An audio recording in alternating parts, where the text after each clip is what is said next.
ദൈവം ചില ജന്മങ്ങളെ കാത്തു സൂക്ഷിച്ചത് വിശ്വാസത്തിന്റെ സാക്ഷ്യത്തെ അതിന്റെ സമഗ്രതയെ സമൂഹത്തിന് പ്രോജനമാക്കാനായിരുന്നു.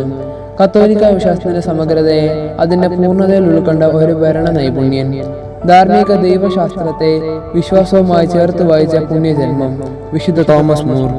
ലണ്ടനിലെ ജോൺ മൂർ എന്ന ജഡ്ജിയുടെ മകനായി 1478 ഫെബ്രുവരി 7 തോമസ് മൂർ ജനിച്ചു. ഓക്സ്ഫോർഡ് യൂണിവേഴ്സിറ്റിയിൽ നിന്ന് നിയമബിരുദം നേടി അഭിഭാഷകനായി. ലളിത ജീവിതശൈലി അദ്ദേഹത്തിന്റെ മുഖമുദ്രയായിരുന്നു.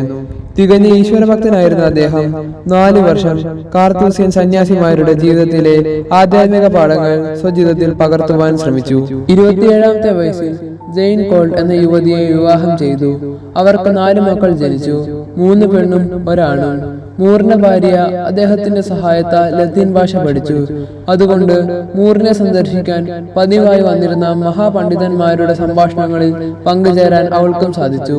പക്ഷേ 6 വർഷം കഴിഞ്ഞ് ജെയിൻ കോൾട്ട് മരിച്ചു. ആലീസ് മിറ്റിൽസൺ എന്ന വിധവയെ മൂർ വീണ്ടും വിവാഹം ചെയ്തു. മൂറിന് 4 കുഞ്ഞുങ്ങളെയും സ്നേഹപൂർവ്വം വളർത്തിയ ഒരു നല്ല അമ്മയായിരുന്നു അവൾ. തോമസ് മൂറിന്റെ രാഷ്ട്രീയ വളർച്ച അത്ഭുതാവഹമായിരുന്നു. 26-ാമത്തെ വയസ്സിൽ ഇംഗ്ലണ്ടിന്റെ പാർലമെന്റ് അംഗം. താമസിയാതെ ഹെൻറി 8-ാമന്റെ പ്രിവി കൗൺസിൽ മെമ്പറായി. ഏറെ വിശ്വസ്തനായിരുന്ന തോമസ് മൂറിന് രാജാവ് നൈറ്റ് പദവി നൽകി ആദരിച്ചു. 1529 തോമസ് മൂർ ഇംഗ്ലണ്ടിന്റെ ചാൻസലറായി. സത്യസന്ധനായ ഒരു നേതാവും ഉദ്യോഗസ്ഥനും എന്ന നിലയിൽ തോമസ് മൂർ പ്രശസ്തനായി. ഉട്ടോപ്യ പോലെയുള്ള നിരവധി മഹത്തായ കൃതികൾ അദ്ദേഹം രചിച്ചു. ഇതൊക്കെയാണെങ്കിലും തന്റെ കുഞ്ഞുങ്ങൾക്ക് ക്രിസ്തീയ വിദ്യാഭ്യാസം നൽകുന്നതിൽ അദ്ദേഹം ബദ്ധശ്രദ്ധനായിരുന്നു. പഠനത്തോടൊപ്പം പ്രാർത്ഥന, കാരുണ്യ പ്രവൃത്തികൾ, കലാപരമായ ആഭിമുഖ്യം, വായന, ഗാർഡനിങ് എല്ലാ കാര്യങ്ങളിലും കുട്ടികൾക്ക് പരിശീലനം നൽകിയിരുന്നു. അങ്ങേ ലോകത്തിനു വേണ്ടി ജീവിച്ചോട്ടെ, എങ്കിലും സന്തോഷവാനായിരിക്കണം, തോമസ് മൂർ പറയുമായിരുന്നു. തോമസ് മൂർ 4-5 മണിക്കൂറുകളാണ് ഉറങ്ങാൻ ഉപയോഗിച്ചിരുന്നത്. ദിവസവും പ്രായശ്ചിത്ത പ്രവൃത്തികൾ ചെയ്യും. ചാൻസലറായിരുന്നപ്പോഴും ഇടവക പള്ളിയിൽ പോയി വിശുദ്ധ ബലിയിൽ സഹായിക്കും. ഗായക സംഘത്തിൽ ചേർന്ന് ഗാനങ്ങൾ ആലപിക്കും.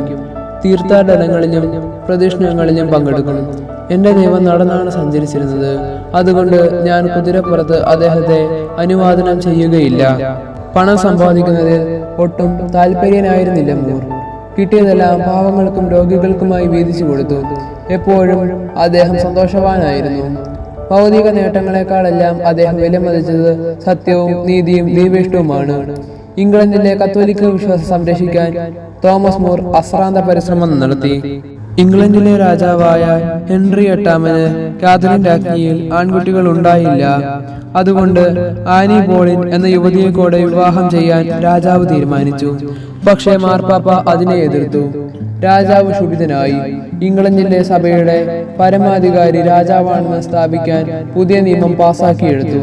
അതോടെ തോമസ് മൂർ ചാൻസലർ സ്ഥാനം രാജിവെച്ചു. സഭയുടെ തലവനായി രാജാവിനെ അംഗീകരിച്ച് പുതിയ പ്രതിജ്ഞ എടുക്കാൻ തയ്യാറാകാതിരുന്ന തോമസ് മൂറിനെ 1534 അറസ്റ്റ് ചെയ്ത് തടവിലാക്കി. തനിക്കെതിരെയുള്ള ആരോപണങ്ങളെല്ലാം അദ്ദേഹം വാദിച്ചു ജയിച്ചെങ്കിലും അദ്ദേഹത്തെ തൂക്കിലിടാനായിരുന്നു വിധി. 15 മാസത്തെ കാരാഗ്രഹവാസം കൊണ്ട് ക്ഷീണിതനായിരുന്ന തോമസ് മൂർ കടുമരത്തിലേക്ക് കയറുമ്പോൾ പറഞ്ഞു, മുകളിലേക്ക് കയറാൻ ഒന്ന് സഹായിക്കണേ, താഴേക്ക് ഞാൻ തനിയെ വന്നോളാം. തന്റെ കാലഘട്ടത്തിലെ ഏറ്റവും പ്രസിദ്ധരായ പണ്ഡിതന്മാരിൽ ഒരാളായിരുന്ന മൂറിന് നല്ല നർമ്മബോധവും ഉണ്ടായിരുന്നു. ഉട്ട്യോപ്യ എന്ന പ്രസിദ്ധമായ പൊളിറ്റിക്കൽ സറ്റയർ അതിനുദാഹരണമാണ്. ആരാച്ചാർ മൂറിന്റെ ശിരച്ഛേദനം ചെയ്യാൻ തുടങ്ങിയപ്പോൾ തന്റെ താടി മീശ ഉയർത്തിപ്പിടിച്ചുകൊണ്ട് പറഞ്ഞു, സുഹൃത്തെ, ഈ താടി മീശയെ ഉപദ്രവിക്കരുതേ, അത് രാജ്യദ്രോഹ കുറ്റമൊന്നും ചെയ്തിട്ടില്ല.